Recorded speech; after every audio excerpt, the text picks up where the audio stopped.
Everyone, I would like to welcome you all. दोस्तों, आप लोगों में से जो भी मेरे पुराने सब्सक्राइबर हैं और जो मुझे रेगुलरली वॉच करते हैं उन लोगों को याद होगा कि आज से कुछ महीने पहले, 1 या 2 महीने पहले, मैंने आप लोगों के साथ में शेयर किया था बजाज ऑटो का स्टॉक। ठीक है। बजाज ऑटो का स्टॉक मैंने जहाँ पे शेयर किया था वो किया था अराउंड जुलाई में किया था। टाइम हो गया है, ठीक है।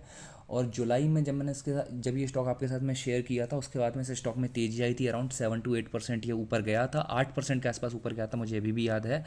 तो स्टॉक में लॉस तो नहीं हुआ होगा, जिसने ट्रेलिंग स्टॉप लॉस रखा होगा उसको लॉस नहीं हुआ होगा, ठीक है, बिकॉज इसमें टारगेट काफ़ी अपसाइड पे था। बट इसी के साथ में मैंने टीवीएस मोटर्स में और आइशर मोटर्स में भी टारगेट दिए थे। टीवीएस मोटर का टारगेट था 50% के आसपास, वो अचीव हो गया। आइशर मोटर्स का टारगेट था अराउंड 20% या 22% के आसपास, वो भी पूरा अचीव हो गया। अभी इस स्टॉक में क्या बन रहा है हम लोग वो देखेंगे, बिकॉज इस स्टॉक में जो टारगेट्स हैं वो काफ़ी हाई हैं बजाज ऑटो में। सो गाइस, जैसा कि आप लोग मेरी स्क्रीन पर देख सकते हो, बजाज ऑटो एक लार्ज कैप स्टॉक है, लेस रिस्की स्टॉक है, ठीक है। अब अगर हम लोग इसकी इन्वेस्टमेंट चेकलिस्ट को जाकर के देखेंगे तो फिर आप लोग यहाँ पर ये देखो कि इसके जितने भी पैरामीटर्स ये सब अपने फेवर में जा रहे हैं, ठीक है। इस स्टॉक की जो इंट्रिंसिक वैल्यू है, ठीक है, वो करंट प्राइस से ज़्यादा है, ठीक है, मतलब करंट प्राइस कम है इंट्रिंसिक वैल्यू से, ये अपने फेवर में जाता है। इसके आरओई बैंक एफडी रेट से बेटर हैं, इसके डिविडेंड रिटर्न्स अच्छे हैं। एंट्री पॉइंट इसमें good time to consider, because ये अभी तक ओवर जोन में नहीं है और इसमें कोई रेड फ्लैग भी नहीं है, ठीक है। अब इस स्टॉक को जितने भी लिस्ट कवर करते हैं उसमें से 48% एनालिस्ट इसमें बाइंग रिकमेंडेशन देते हैं। दोस्तों, बजाज ऑटो में बात आती है प्राइस परफॉर्मेंस की, तो फिर हम लोग यहाँ पर अगर जाकर के देखेंगे तो फिर इसकी प्राइस जो परफॉर्मेंस की हिस्ट्री है पिछले 3 साल में वो ज़्यादा खास नहीं है, ठीक है।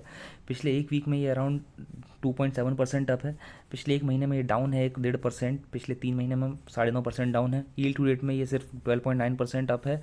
एक साल में ये ऑलमोस्ट फ्लैट है, 3.5% डाउन ही होगा, डाउन ही बोलेंगे इसको। और पिछले 3 साल में इसने रिटर्न्स दिए हैं जो कि ज़्यादा खास नहीं है, अराउंड 18 या 19% के आसपास, ठीक है। अब यहाँ पर आती है वॉल्यूम एनालिसिस की बात। सो दोस्तों, अगर आप लोग यहाँ पर इसकी वॉल्यूम एनालिसिस देखोगे तो फिर ये मुझे अच्छी लग रही है, ठीक है। क्योंकि इसमें जो आप लोग देखोगे इसमें जो डिलीवरेबल क्वांटिटी है लास्ट ट्रेडिंग सेशन वो है 38%, अराउंड 40% के आसपास है, काफ़ी अच्छी है। उसके पहले आप लोग देखोगे तो ये अराउंड 45%, 44.85 दी बेस्ट है। 45% का 1 वीक का एवरेज इसका है 39.45%, अच्छा है। और 1 मंथ का एवरेज इसका काफ़ी अच्छा है जो कि है अराउंड 46.62%। अब यहाँ पर अगर हम लोग जाकर के इसके फाइनेंशियल्स को देखेंगे तो फिर इसके जो फाइनेंशियल्स हैं यहाँ पर अगर हम लोग इसके रेवेन्यूज़ पर सबसे पहले नज़र डालेंगे तो फिर यहाँ पर एक बात है कि इसके ये साल जो रेवेन्यूज़ हैं, ठीक है, वो हम लोग उसमें काफ़ी अच्छा खासा स्पाइक नज़र आया है।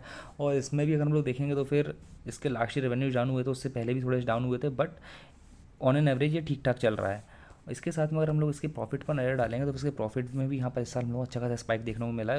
इसका जो प्रॉफिट है, नेट प्रॉफिट, ये भी हम लोग साथ में कंसिस्टेंसी के साथ में ग्रो करता हुआ नज़र आ रहा है। हालांकि लास्ट ईयर थोड़ा सा यहाँ पर था down side, but on an average अगर हम लोग यहाँ पर नज़र डालेंगे तो फिर हम लोगों की कंसिस्टेंसी के साथ में ग्रो करता हुआ नज़र आ रहा है। अब यही इसके आरओई की बात आती है तो इसको रिटर्न इक्विटी दी बेस्ट है, अराउंड 20.64%। मैं अच्छा मानूंगा, इसको बहुत अच्छा मानूंगा। अब बात आती है यहाँ पर डी की, सो डी इसका ज़ीरो है। अब इसके शेयर होल्डिंग पैटर्न को देखेंगे तो इसमें शेयर होल्डिंग पैटर्न इसका, अगर आप लोग प्रमोटर्स की होल्डिंग देखेंगे वो है 53.77%, ठीक है। अब हम लोग इसके एफ पर अगर नज़र डालेंगे तो फिर एफ के डेटा में कोई भी हम लोग ज़्यादा बड़ा चेंज देखने को नहीं मिल रहा है पिछले एक साल में। So there is nothing to worry about it. अब हम लोग यहाँ पर आएंगे, डी का डेटा देखेंगे तो फिर डी के डेटा में भी हम लोगों को ऑलमोस्ट सेम ही दिख रहा है सब कुछ, ज़्यादा बड़ा कोई चेंज नहीं दिख रहा है। So guys, now let's move to the chart. दोस्तों, फिलहाल आप लोग मेरी स्क्रीन पर बजाज ऑटो का डेली चार्ट देख रहे हो, और जो मैंने आपको लास्ट टाइम पैटर्न बताया था ये स्टॉक का, वो पैटर्न मैंने अभी तक इरेज नहीं किया है। सेम पैटर्न है, बिकॉज इस स्टॉक में मैं भी क्या कहते हैं नॉर्मल निकल गया था, प्रॉफिट में ही निकला था। बिकॉज अगर आप लोग ट्रेलिंग स्टॉप लॉस अपने सिस्टम में रखो तो आपको लॉस नहीं होगा, ऐसा मेरा कहना है, और ये बात सच भी है, ठीक है। सो मैं इसमें प्रॉफिट में ही निकला था, ओके। सो जैसे ही यहाँ पर ये ब्रेकआउट हुआ था मैंने आपको बताया था कि हम लोग इसमें बाइंग कर सकते हैं, और बाइंग करने के बाद में स्टॉक यहाँ से 7-8% अब भी गया था, ठीक है। लेकिन इसको रेजिस्टेंस कहाँ मिल गया, रेजिस्टेंस इसको यहाँ पे मिल गया। अगर आप लोग देखोगे ना, ये वाला इसको रेजिस्टेंस यहाँ पे मिल गया, ठीक है।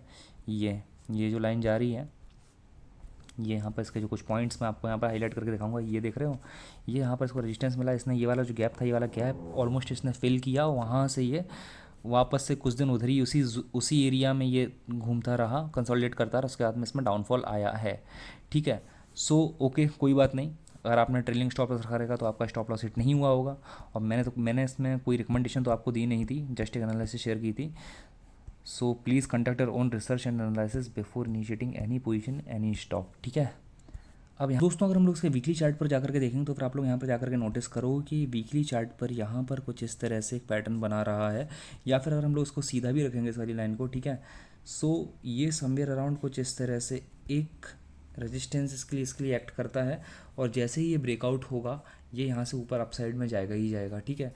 ये चार्ट टू चार्ट डिफर कर रहा है, बिकॉज मैंने दूसरे चार्ट पर यहाँ पर जाकर के देखा था, तो फिर इसका जो प्राइस है ये ऑलमोस्ट क्या कहते हैं यहाँ पर टच कर रहा है। सो इट डिपेंड्स कि हम लोग कौन से वेबसाइट पे इसको यूज़ कर रहे हैं, ठीक है, पैटर्न को।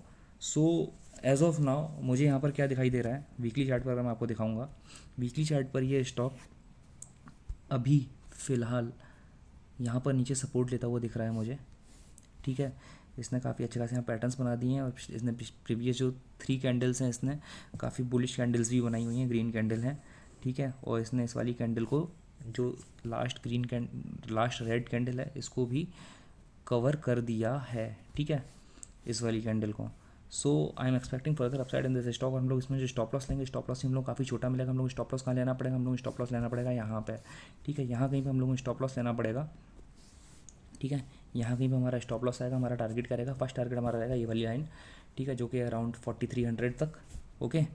और जब हमारा उसमें अगर ब्रेकआउट हो जाता है तो ब्रेकआउट होने के बाद में हमारा अप टारगेट क्या रहेगा, हमारा अपसाइड का इसमें टारगेट रहेगा around, let me calculate it,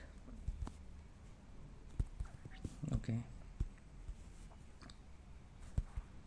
तो हमारा अपसाइड में इसमें टारगेट रहने वाला है अराउंड 5400 का, ठीक है। सो अगर हम लोग यहाँ पर इसका पूरा ये मेज़र कर लेते हैं, हमको यहाँ पर ये ट्रेड मिल जाता है, इसमें अराउंड 50% के आसपास, 48% के आसपास इसमें हम लोगों को टारगेट्स मिल सकते हैं। लेकिन ये वीकली चार्ट है तो इतने बड़े टारगेट्स अचीव होने में टाइम लगेगा, okay. So guys, this is my analysis in Bajaj Auto Limited. Meanwhile, what do you think? Please drop your suggestions in comment box and have profitable sessions ahead. See you in my next video. Take care.